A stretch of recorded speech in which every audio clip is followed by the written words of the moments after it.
अस्सलाम वालेकुम दोस्तों, कैसे हो आप लोग। अगर आप चंपाकली की इमोशनल कहानियाँ देखना चाहते हैं तो मेरे YouTube चैनल हिंदी कहानी R9 पर ज़रूर देखें। क्या हो रहा है यहाँ? इतनी बकबक किस बात की है? तुम लोगों की आवाजों से सुबह सुबह मेरी नींद ही खराब हो गई। चील, मेरा भोजन कहाँ है?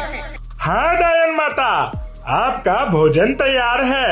मैं अभी लेकर आता हूँ। आज थोड़ा देर हो गई।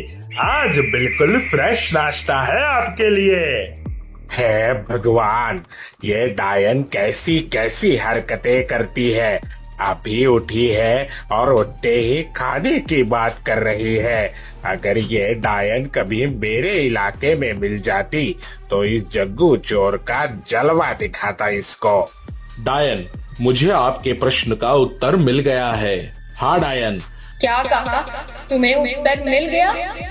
आपके तीसरे प्रश्न का सही उत्तर समय है, क्योंकि समय का कोई अंत नहीं होता और वह अंतकाल तक किसी की प्रतीक्षा किए बिना निरंतर आगे बढ़ता रहता है। इसलिए सही उत्तर समय है। क्या मैंने सही उत्तर दिया है? अरे हाँ, बिल्कुल सही उत्तर। एकदम सही उत्तर दिया है तुमने। अद्भुत, तुम्हारी बुद्धि सचमुच कमाल की है। आज का दिन अलग ही बन गया। मेरा मन खुशी से भर गया है। आज मैं बहुत खुश हूँ, बहुत खुश।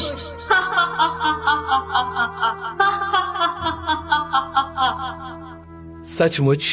क्या सचमुच मेरा उत्तर सही था? अरे हाँ रे लड़के, मैं कभी झूठ नहीं बोलती। मैं तुम्हारे उत्तर से पूरी तरह संतुष्ट हूँ। इसका मतलब हम यहाँ से मुक्त हो जाएंगे। हम फिर से अपने घर वापस जा सकेंगे। अरे मुझे तो यकीन ही नहीं हो रहा। अरे ओ मुच्छड़, इतना खुश होने से कोई फायदा नहीं है। तू वापस जाएगा, ये तुझसे किसने कह दिया? वापस तो ये लोग जाएंगे, क्योंकि इन्होंने सभी प्रश्नों के सही उत्तर दिए हैं और तू तो पहले ही प्रश्न में ढेर हो गया था। इसलिए अब अपनी गर्दन कटवाने की तैयारी कर। ओहो, बेचारे के चेहरे की सारी खुशी एक ही पल में गायब हो गई। मैं किसी को अपने सामने इस तरह दुखी नहीं देख सकता। अरे लड़के, बोल, तुझे क्या चाहिए? मैं तेरी बुद्धिमानी से बहुत खुश हूँ, बहुत ज्यादा खुश हूँ। मांग, क्या मांगना चाहता है? आज मैं खुशी खुशी तुझे सब दे दूंगी। मुझे सिर्फ नीलमणि चाहिए डायन जी। उसके अलावा तो मुझे और कुछ नहीं चाहिए।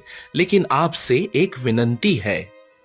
अरे नीलमणि तो तुझे वैसे भी मिल जाएगी। लेकिन तू अभी क्या कह रहा था? कौन सी विनती? बोल, क्या कहना चाहता है? इतना संकोच क्यों कर रहा है? जो डायन को खुश कर दे उसके रास्ते पानी की तरह साफ हो जाते हैं। बोल, क्या मांग है तेरी? मैं उसे पूरा करूंगी। हम सब यहाँ कई दिनों से एक साथ बंदी बनकर रहे हैं, लेकिन आज अगर हमसे कुछ लोग मुक्त हो जाए और कुछ लोग यही रह जाए तो मैं इसे स्वीकार नहीं कर सकता। मैं अपने किसी साथी को मुसीबत में छोड़कर कभी नहीं जा सकता। अगर मुक्त करना है तो हम सबको एक साथ मुक्त करो, और अगर दंड देना है तो हम सबको एक साथ दंड दो। वाह, मैं तेरी बुद्धि और समझदारी से तो पहले ही प्रभावित थी, लेकिन अब तेरे विशाल हृदय को देखकर और भी अधिक प्रभावित हो गई हूँ। सभी लोग मुझसे अपनी जान बचाकर भागना चाहते हैं, लेकिन तू दूसरों की जान बचाने के लिए अपनी जान की परवाह नहीं कर रहा है। नहीं नहीं, तू कोई साधारण इंसान नहीं है। हजारों लोगों में से एक कोई ऐसा होता है और तू वही है। तेरी इस परोपकारी भावना ने मेरा दिल छू लिया है।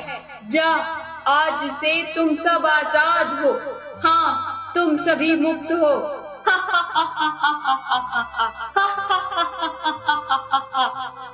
सचमुच? क्या सचमुच आपने हम सबको माफ कर दिया? मैं आपको धन्यवाद देकर छोटा नहीं करना चाहता। आपने मुझे नई जिंदगी दी है, इसके लिए मैं आपका आभारी हूँ। अरे ठीक है, मैंने तुझे कुछ ज्यादा नहीं दिया। जो कुछ तुझे मिला है वो तूने अपनी योग्यता और बुद्धि से पाया है। डायन जी, अरे धत, क्या बोल रहा हो? डायन माता, मैं आपका जीवन भर ऋणी रहूंगा। आपने मुझे मौत के मुंह से वापस लौटा दिया। अरे मूर्ख मुच्छर, ये धन्यवाद मुझे नहीं इस लड़के को दे। तुझे छोड़ने की विनती इसी ने हमसे की थी और तुझे बचाने के लिए अपनी जान भी देने को तैयार था। भाई, मैं आपका यह उपकार जिंदगी भर नहीं भूलूंगा। मैं तो ठीक से धन्यवाद देना भी नहीं जानता। आप जैसे लोग बहुत कम ही होते हैं। मैं बस इतना कहूंगा कि मैं जीवन भर आपका ऋणी रहूंगा। ये उपकार मैं कभी नहीं भूलूंगा। तुम्हें ऐसा किसने कह दिया भाई कि किसी का धन्यवाद देने के लिए बड़े बड़े शब्दों की जरूरत होती है और तुम्हें धन्यवाद देने की कोई जरूरत नहीं है। मैंने तो सिर्फ अपना कर्तव्य निभाया है। तुम्हें कुछ कहने की जरूरत नहीं है। तुम्हारी खुशी ही मेरे लिए सबसे बड़ा धन्यवाद है। सबसे बड़ी बात तो यही है कि हम सब एक साथ अपने घर लौट रहे हैं। डायन जी, आप मुझे नीलमणि दे दीजिए और हमें यहाँ से जाने की अनुमति भी दीजिए। इतनी जल्दी मेरे राज्य से क्यों जाना चाहते हो? तुम्हारे ईमानदार और परोपकारी स्वभाव ने मुझे बहुत प्रभावित किया है। इसलिए जाने से पहले मैं तुम सबका अपने राज्य में विशेष अतिथि की तरह स्वागत करना चाहती हूँ। चील, इन्हें हमारे विशेष अतिथि कक्ष में ले जाओ। इनकी खातिरदारी की जाए। ध्यान रहे किसी चीज की कमी ना रहे। ठीक है डायन माता, आप जैसा चाहती है वैसा ही होगा। मैं इन्हें अभी अतिथि कक्ष में ले जाता हूँ।